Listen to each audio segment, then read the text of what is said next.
Hello InstaFam, how are you guys going? What a way to start. Gosh, I have tried to start this Instagram live for 3 times and each time I've been trumped by a phone call coming in. That's what happens when you're on call. How are you? I hope you're really well. I am having the worst bad hair day ever. I don't know if anyone here has ever cut their hair and then regretted it and decided to grow it again. And you just, I don't know about you guys, but it's just at that length right now where I've got the like 90s hairstyle going on. It's rubbish. But I just have to suck it up, don't I? I've got to be thankful for the fact that it's actually growing back, but it looks atrocious right now. So bad hair hump day, unfortunately. All right, welcome to Q&A. Excuse me, still in recovery. Whew, this PE thing is dragging on. So questions. Anybody have any questions they would like to pose? Please do so in the comments section. You can make it short and sweet, please. You can make it as generic as possible. I don't need your whole life story.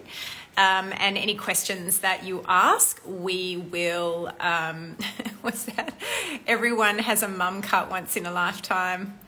I have no hair, so I'm jelly. Yes, right? There's always somebody in a worse off position. What am I complaining about? Yeah, so any questions, guys, please dump them into the chat section. And let's see if we can help a few people out there answer some questions about anything to do with women's health. It can be reproduction, that seems to be the most common thing. We can talk about the menopausal transition. We can talk about irregular periods. Somebody did throw me a DM during the week, Katie.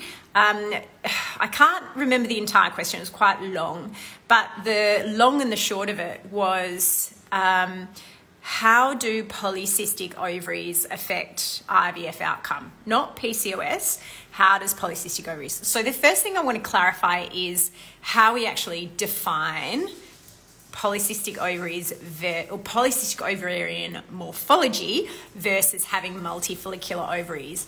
So this is something that I find a lot of people make like a bit of a faux pas with when reporting ultrasounds.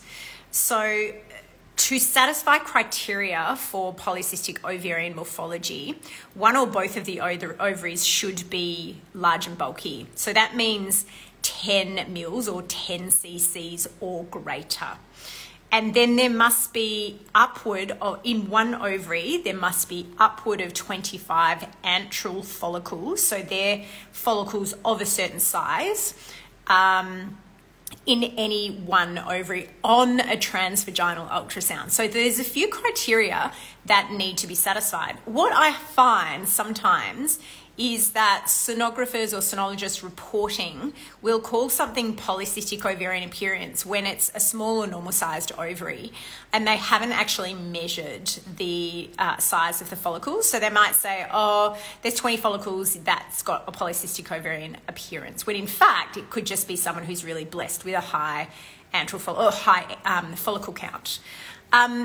One of the issues we have found is that when we stimulate people with a high egg count is that we risk overstimulating them and them being at risk of ovarian hyperstimulation syndrome.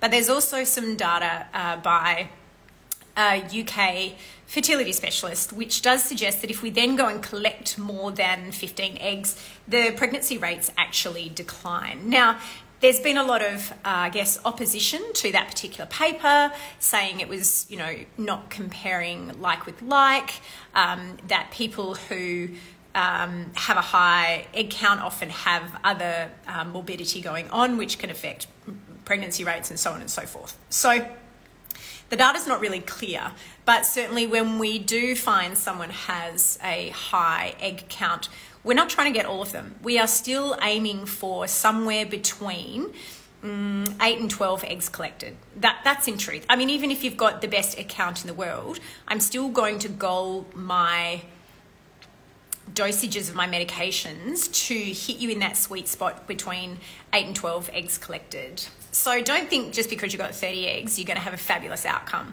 because you may actually find you get exactly the same outcome as someone who has had 12 eggs collected. So it is an important thing to keep in mind. The real Jessica Ruth, thanks for dropping a question. What is the average wait for an Australian egg donor as opposed to overseas? I believe it's at least 2 to 3 years. Oh, my friend, it really depends on where you are. I certainly know at our centre, the wait time for an egg donor probably is in the order of 18 to 24 months.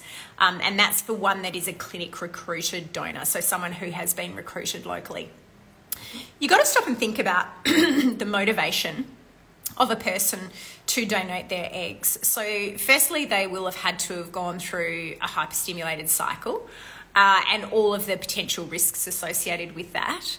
And then they've got to be kind of willing to give those away altruistically, so for no cost, with the potential that in the future, a child born of donation will reach out to them, certainly in WA, at the age of 16 to make contact. And so we have certain guidelines around what is appropriate for a donor. And anonymity is not possible anymore. And that's why a lot of donors, whether it be sperm or egg, have kind of backed off over the last few decades. I think there will be a shift in time, mainly around the fact that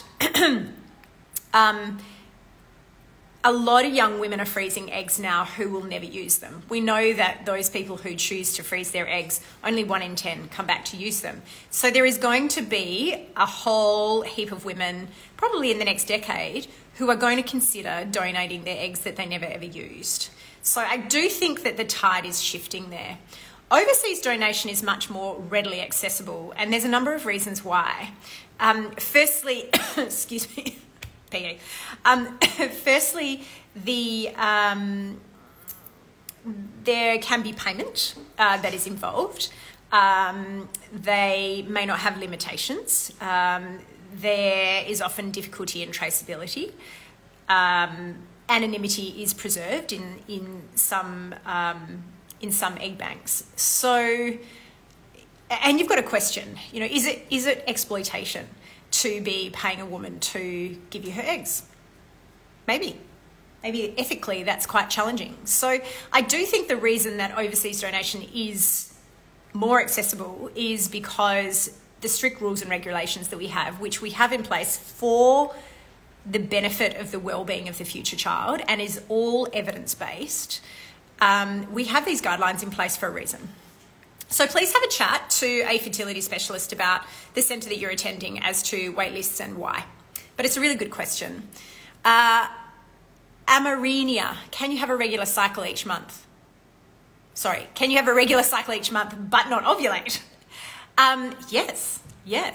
That's why it's really important that when women come to me, I do look to confirm that they have had proven ovulation.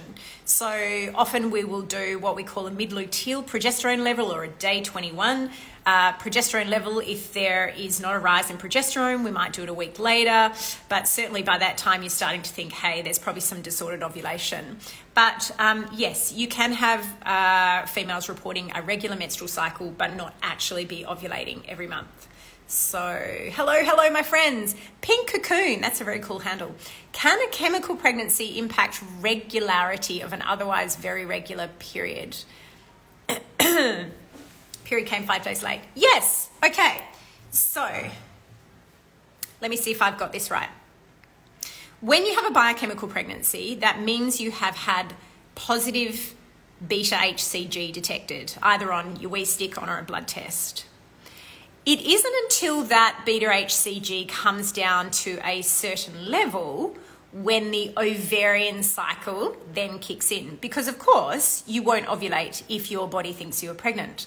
So it can take days to weeks, depends on how high your beta HCG level went up before it came down again.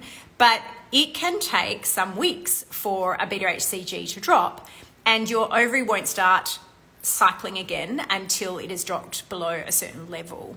Everyone is slightly individual as to what that level is. So you're absolutely right. After pregnancy loss, the period after that can be a little bit delayed because of that.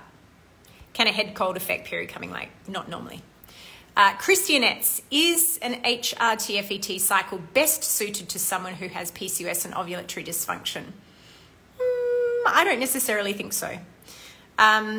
We have increasing evidence to show that a natural cycle, well, that's hard if you've got PCOS and you don't ovulate properly, but certainly low-dose stimulation is probably actually better off for you from two perspectives.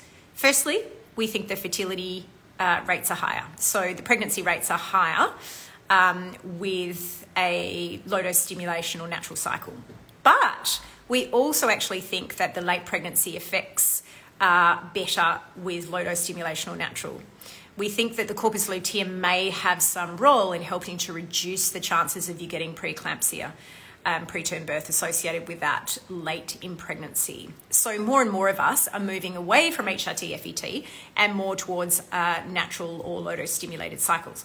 But in saying that, you have to weigh up the pros and cons, what fits with you socially, what fits with your centre, how far you have to come for your transfer, blah, blah, blah, blah. There's lots of things to discuss, so certainly discuss that with your fertility specialist. Good question.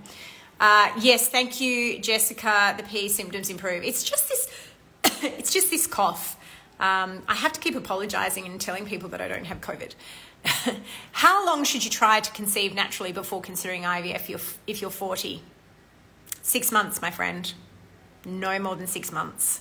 Don't stuff around, because it's not the first baby that I'm thinking of. It's the one that you're going to want after you have your first one, which might not be until you're 43. So you don't want to dilly-dally around with trying to conceive if you know age is potentially impacting on your chances of success.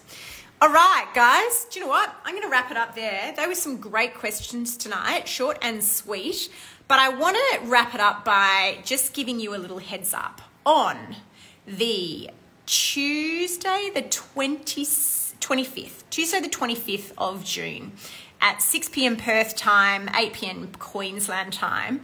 I will be doing a webinar with Dr. Claudia from Charlie Health. We will be going live together. So my suggestion is go and make yourself familiar with Charlie, CHARLI. Go and find, I think it's charlie.health. Go and check out their Instagram page. And we will be coming live to you on Tuesday the 25th. We are going to be talking about one of the most popular topics amongst our subscribers, something that affects you at all stages of your life as a female, and something that is worth understanding the basics of how to manage it for your entire life and the implications it has on your health. So I hope that I have piqued your interest. Please head over to charlie.health and like them, follow them, all that jazz. And I look forward to seeing you on the live. We have Q&A session. Actually, no, it's a webinar. We might have time for Q&A at the end. All about this amazing topic. Tuesday the 25th, 6 p.m. Perth time. Free for you guys.